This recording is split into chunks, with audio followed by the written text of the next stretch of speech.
అందుకే మనకి శ్రీ సూక్తం చెప్పబడే మంత్రం కూడా సర్వమంగళ మాంగళ్యే శివే సర్వార్థ సాధకే శరణ్యే త్రయంబకే దేవి నారాయణి గౌరీ నమోస్తుతే అనేటటువంటి మంత్రం ఉంటుందన్నమాట.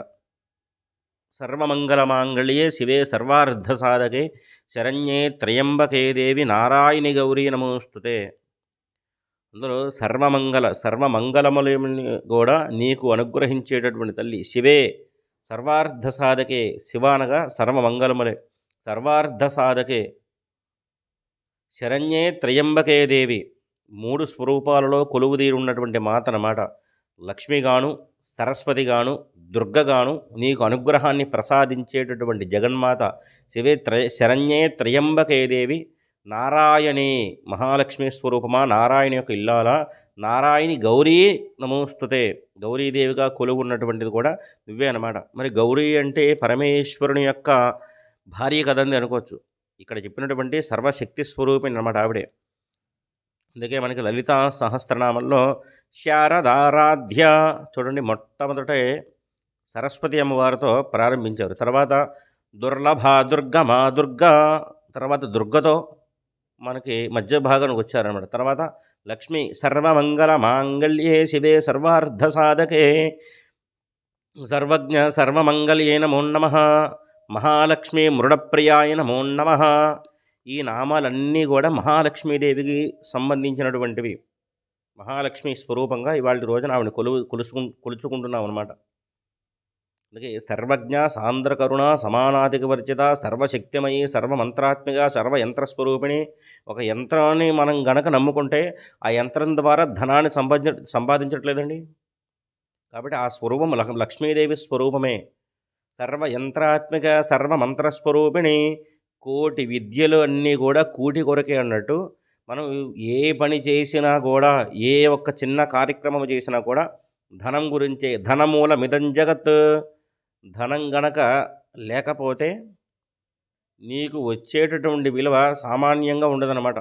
విలువ అంతా కూడా కలియుగంలో ధనాన్ని బట్టే మనకి విలువని ఇవ్వటం జరుగుతుందన్నమాట. అలాగని ఆ ధనాన్ని అక్రమమైనటువంటి మార్గంలో మనం సంపాదించకూడదు. సక్రమమైనటువంటి మార్గంలో ఎవరైతే సంపాదిస్తూ ఉంటారో అతనికి ఎల్లవేళలా కూడా సర్వజ్ఞ సాంద్ర కరుణ సమానాధిక వర్జితాయ నమో నమః అమ్మవారు ఎల్లవేళలా అతనికి రక్షగా నిలబడుతుంది. ఆ వచ్చినటువంటి ధనాన్ని చక్కగా జాగ్రత్త పరచుకోగలిగినటువంటి శక్తిని అతనికి ఇస్తుందన్నమాట.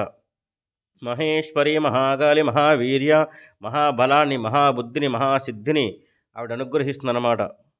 మహాతంత్ర మహామంత్ర మహాయంత్ర మహాసన మహాయాగ క్రమారాజ్య మహాభైరవ పూజితాయ నమో నమః. సర్వ యంత్రముల యందు కూడా నిండి నిబిడీకృతమైపోయినటువంటి స్వరూపం మహాలక్ష్మి అన్నమాట. ప్రత్యేకించి లక్ష్మీదేవి అనుగ్రహం మార్గశిర మాసంలో చెప్పుకోవడం చాలా విశేషమైనటువంటి అనుగ్రహం. మార్గశిర మాసం అంటేను మహాలక్ష్మీదేవికి ప్రీతి. కనుకనే ఆవిడ యొక్క వైభోగాన్ని జగన్మాత అనుగ్రహం ద్వారా మనం చెప్పుకుంటున్నామంటే ఇది సాక్షాత్గా జగదంబ అనుగ్రహమే అన్నమాట. ఆవిడ పలికిస్తేనే మనం పలుకుతాం తప్ప మనకి సొంతమంటూ ఏదీ ఉండదన్నమాట. సర్వజ్ఞాయ నమో నమః. ఆవిడ సర్వజ్ఞ, సర్వము ఆవిడికి తెలిసి ఉంటుందన్నమాట. ఇప్పుడు మహాలక్ష్మి స్వరూపంలో ఇవాళ రోజున మనం అమ్మవారిని కొలుచుకుంటున్నాం, వేడుకుంటున్నాం. ఆవిడ యొక్క వైభవాన్ని తెలుసుకుందాం. అమ్మవారు ఎప్పుడూ కూడా పద్మప్రియే పద్మిని పద్మహస్తే పద్మాలయే పద్మదలాయతాక్షే.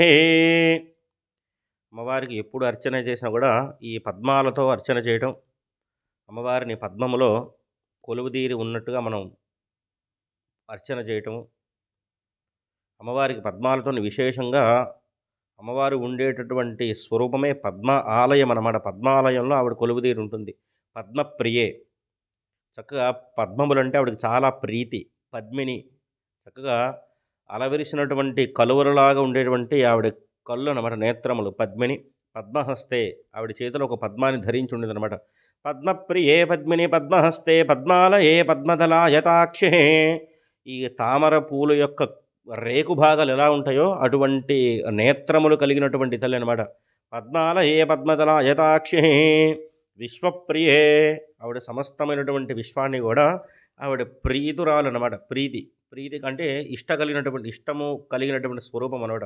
విశ్వప్రియ విష్ణు మనోనుకూలే విష్ణు శ్రీమన్నారాయణమూర్తి యొక్క మనసులో కొలువుదీరున్నటువంటి దాన విశ్వప్రియ విష్ణు మనోనుకూలే త్వత్పాద పద్మన్ మయ సన్నిధస్త్వా, నీ పాద పద్మములే నాకు శరణం తల్లి అని మంత్రాన్ని చెప్తారనమాట.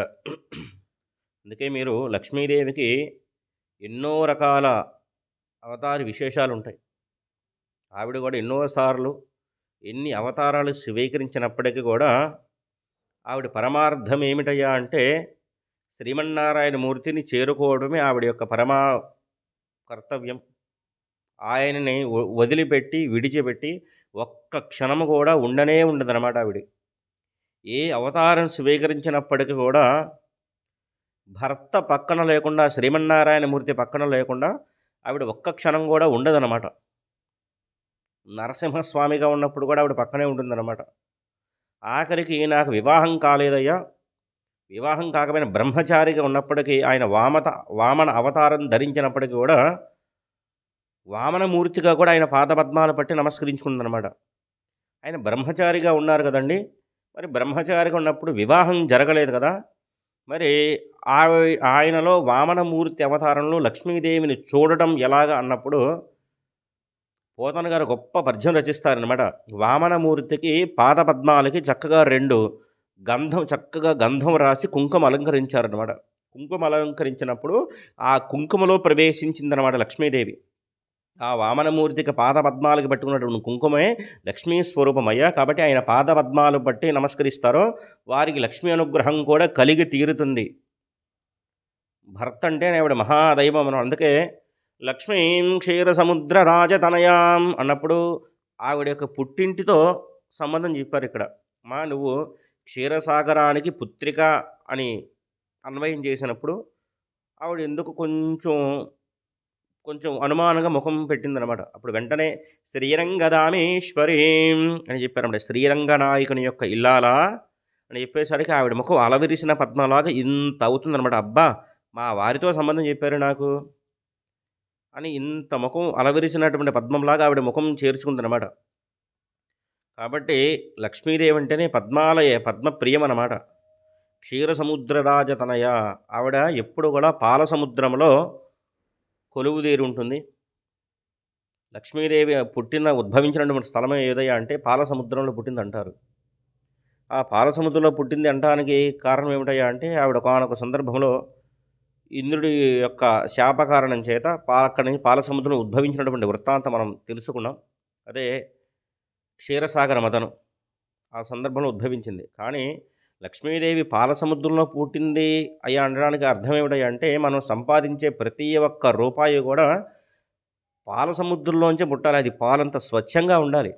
అది ఎన్నడూ కూడా పాపాల సముద్రంలోంచి పుట్టకూడదనమాట. కష్టపడి సంపాదించే రూపాయి కూడా ఒక రూపాయికి నువ్వు లెక్క చెప్పవాలి అంటే ఎంతో గర్వంగా చెప్పుకోవాలి, ఎంతో ధైర్యంగా చెప్పుకోవాలి.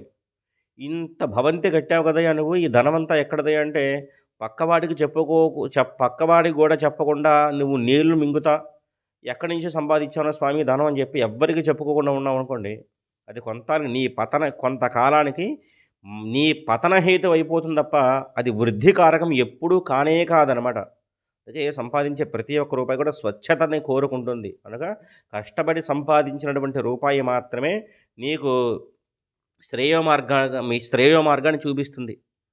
లక్ష్మీం క్షీరసముద్ర రాజతనయాం శ్రీరంగదామేశ్వరీం, శ్రీరంగనాయకుని యొక్క పట్టమహిషి ఆవిడ ఎప్పుడు కూడా శ్రీమన్నారాయణ మూర్తినే కొలుచుకుంటూ ఉంటుందన్నమాట. ఎప్పుడు ఏ చిత్రపటంలో చూడండి రంగనాథ స్వామి ఆయన పవలించి ఉండగా ఆయన పాదాల దగ్గర ఈవిడ పాదసేవ చేస్తూ ఉంటుందన్నమాట లక్ష్మీదేవి. పాదసేవ చేస్తూ ఆయన పాదాలు సేవిస్తూ ఉంటుంది లక్ష్మీదేవి. అంతరార్థం ఏమిటయా అంటే ఎప్పుడు ఆయన మంచం మీద అలాగా ఆయన సర్పం మీద అలాగా పవలించి ఉంటారు, ఆయనకి ఏదో కాలు నొప్పులు ఉన్నాయని ఈవిడ సేవిస్తూ ఉంటుందని కాదనమాట. భర్త సేవయే ఆవిడకి మహా పుణ్యప్రదంగా ఆవిడ భావించింది.